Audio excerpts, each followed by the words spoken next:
was a big win for us. Really, I think open conference play with the W. It was great to be at home. The played obviously a big factor. We had a great crowd, great environment, but and obviously to get back on the winning track. But an in-state opponent, conference game, home opener. That's a good win for our football team. I thought offense made some huge strides forward in how we handled things. Our passing game again was clicking, so we had some huge plays by some receivers, and Justin Allo, Rasheed Harrell. Again, it was great to see him get going.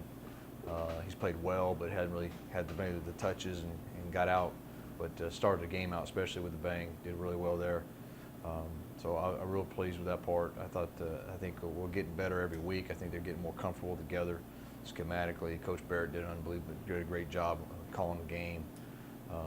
Defensively, we had a couple big fourth down stops. We did some things there. We gave up too many yards obviously in the run game. We're just I think we're getting better. We just got to get to the point where we're comfortable with what we're doing and make sure we'll eliminate mistakes and be more consistent. But I thought our punting game was pretty good. We did a good job there. Our coverage units, we did a nice job with. And I thought we were more physical. We're a little more physical in this ball game than we have been in the past. So one of the things we've been preaching about that, and I think we did. And I think it paid off, especially in the second half and fourth quarter. So got another huge one this week, obviously at Lamar. It's a tough place to play. They're a very good football team. You put them on film. They played some very tough opponents early. It starts with their tailback, Kate Harrington, a great tailback. They've got a big physical line. They got some good talent. They got great talent on offense as far as a big tight end, big receivers. And defensively, they're again physical up front. And probably I was really impressed with their corners. Their corners are probably maybe two of the better corners in our conference. Really, when you watch them on film, the things they're doing. I don't know what their stats are. I have none of that stuff. But you watch them on film, they can run and they can cover and they can tackle and they can do all the things you're asking about. They're really good. So I expect nothing more than a hard-fought game over there. We've got to play better, and again, that's what we're trying to do. If we can do that every week, we'll be in a good situation, and we'll put ourselves in an opportunity to win. You talked a lot about mistakes that in the first couple of weeks. Did that get cleared up a little bit this week? So it is. It's getting cleared up every once. Is it where it needs to be? No, it's not. It's not where it needs to be. Again, we still, way too many. But it got better. I think our guys understand things. They know what they did. But again, like I said, I think I said before. I know defensively. It's going to take still. I still think we're two weeks away from being, what we want to be. Well, hopefully it clicks this week. I don't know. It needs to, but usually, obviously, being here before, those guys, we changed some things schematically, and it just takes them a while to understand and get the grasp of it. And offensively, same thing. I think the new scheme, though, they're getting it. We're not clicking on all cylinders yet. It's not going to be until they feel comfortable and they can really.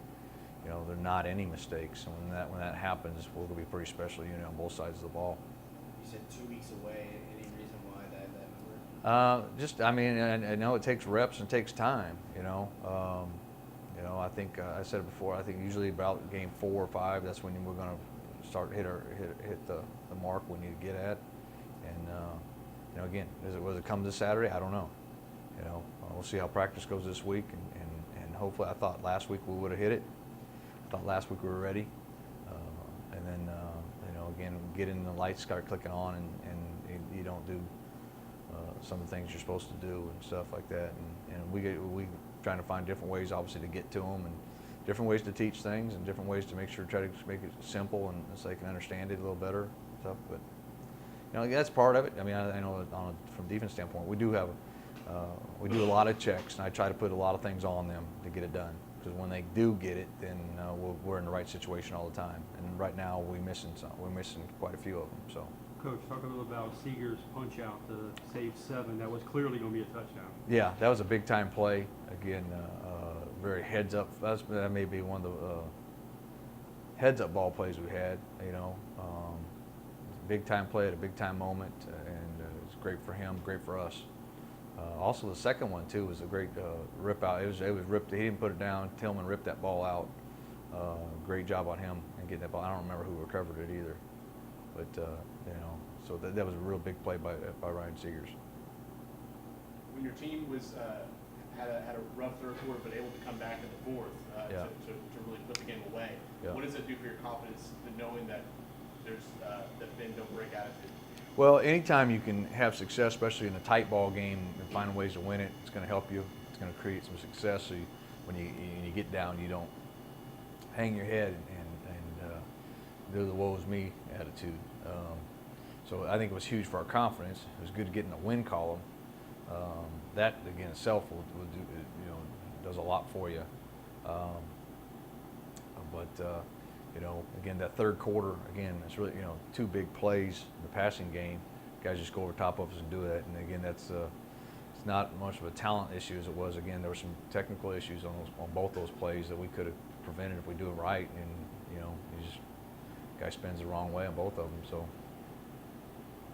It was almost a full calendar year between wins for y'all. How much easier did it feel to go into this week, not having that losing streak kind of looming over y'all? If anything, that's not something we talk about. I mean, you don't talk about that stuff, so it's not like, it's just, if anything, it's just, it's nice for our players to get a little bit of reward, That's what, we kind of talked about during off week. There's frustration with our players, frustration with the staff. You work your tail off, you spend all the hours, you do all those things, and you don't see a feedback, you don't see a reward yet. There's always going to be that. There's going to be a frustration built up inside you, and it's nice to dangle the carrot of a W in front of our guys. Just they got a little payback, but now it's time for us. We got to take another huge step. We need to take a huge step forward if we're going to accomplish our goals.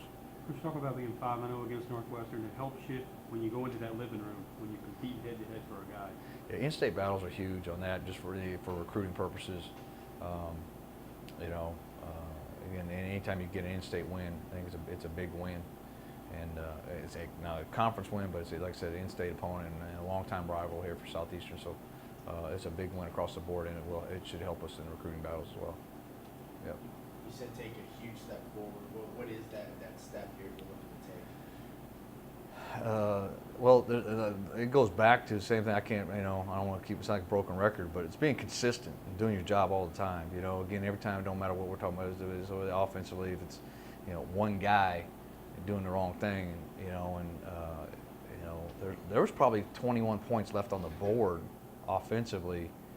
Mistakes we made, not seeing a cut by a back, and he takes out the back, and it's a touchdown. One guy misses his block, and if we get that block, the tailback's on the free safety. Here we go.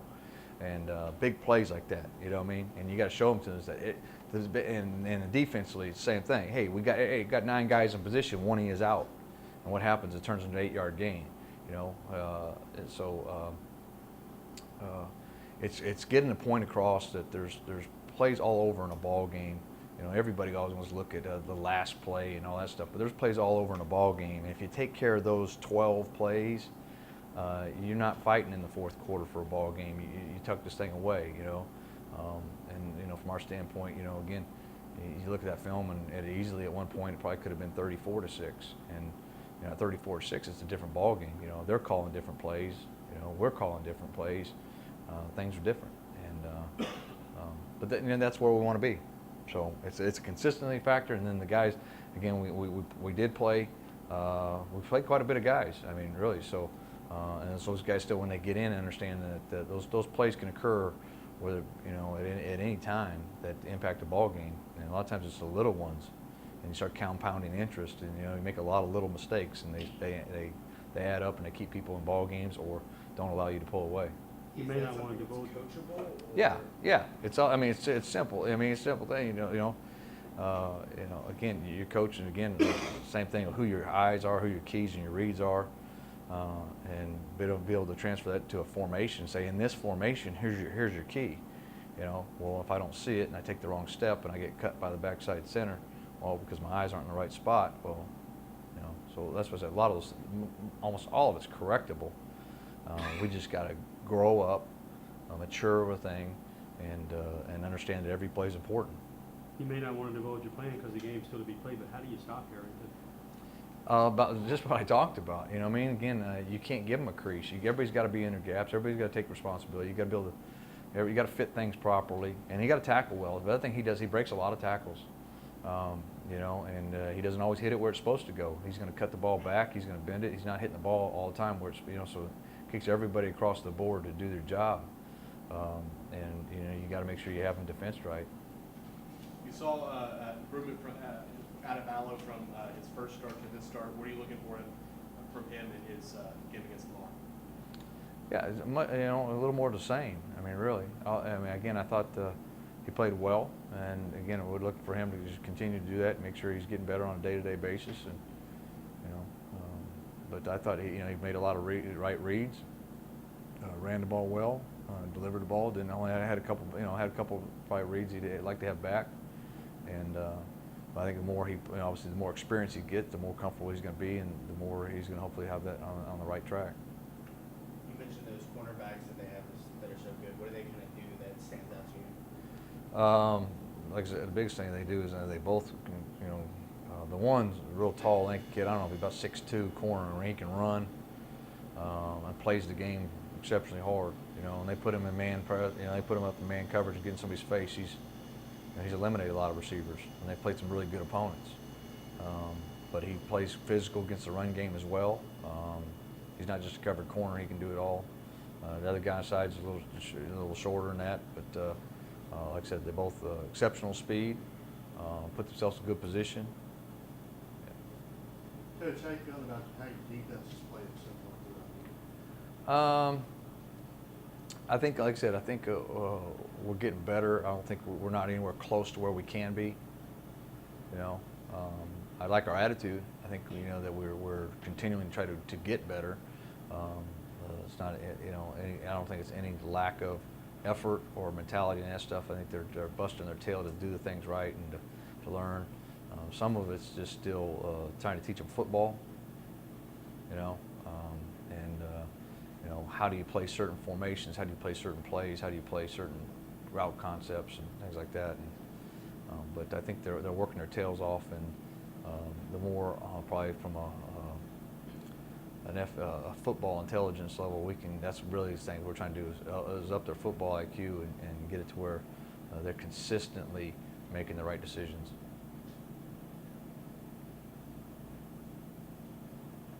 Last few times you guys played Lamar, it comes down, but they've been Yeah. interesting games. Oh yeah. What do you attribute that to when you play these guys? Again, I think they're a good football team, and when you got two teams, again, it always comes down to again who's going to be the most consistent the longest, and who's going to do things right the longest, and it's sometimes just we've had opportunity some games in the past with them. We've had opportunities to put it away, and we did. But anybody in this conference, if you don't put it away when you get an opportunity, get ready. You're going to nail biter because they're not going to lay down for you. They're going to try to find ways to get in this thing, and you get a little bit of a play here or there and create some momentum. And because you see the talent level in this conference is we're all about the same. I mean, there's nobody that stands out and says, "Wow, there's much superior talent." That's not what happens. So it's a lot about who's going to be consistent and who's going to take care of the football. John Taylor, how does MRI go? He's good. He's high ankle sprain, and he played Saturday. Yeah, not much. I mean, we played maybe 8 or 9 plays. That's about all I can handle, and then we had to get him out. But he'll be good to go. You had a few other guys nicked up. Just how kind of is the team looking injury-wise? Fine. I mean, really, I think we're gonna we'll probably get a couple guys back that have been out for a couple weeks, and then look like everybody that's been out is going to be either come back this week or next week. So I think we're getting healed up at the right time. Who are you expecting back this week? Jake Giannone should be back this week. He practiced Sunday night, so we'll see him today and see how he's doing. What was his injury? His ankle in fall camp. He hasn't played yet, so. And then all the D linemen we had dinged up, they all played. They're not 100%, but they played. Yeah. Just looking at Justin and Brandon, not saying you're keen on one guy, but they seem to kind of develop a little chemistry with each other. Where is that coming from? Is it something they're on the side? No, I mean, no. It's just, I mean, I think as more as they get comfortable with each other and timing with each other. You know, Brandon Ackers is one of our guys. I mean, he's our guy. You know, him, Juwan Dickey. You see, you know, we're going to turn to those guys. And but I think as our timing gets down, there's a familiarity with each other, and that part, just being able to execute. You know, execute the play called. You know, I mean, I think that's the big thing. That right now they're executing a pitch and catch on a pretty high level. So. Talked about the defense improving, but last week we said in here, said you guys didn't have any turnovers. You guys get a few, but they, Yeah. I mean, they're obviously huge at that time. So, Yeah. I mean, that's obviously positive. That's huge. I mean, it is huge because you know you get two going in the red zone that you know walk away with, you know, with nothing, and that those are big opportunities. And the last one actually again allows us to go up by 10 to, you know, we get it, we stall, but we kick the field goal and puts us up by 10 to kind of really ice the game. And again, it's always about ability to protect the ball on offense and how, you know, can you get it? Will they give it, or you know, will they give it to you? You mentioned that last field goal. Did your heart skip a beat when it skipped off the crossbar and angled in, or did you not even see it? No, I just knew we were living right.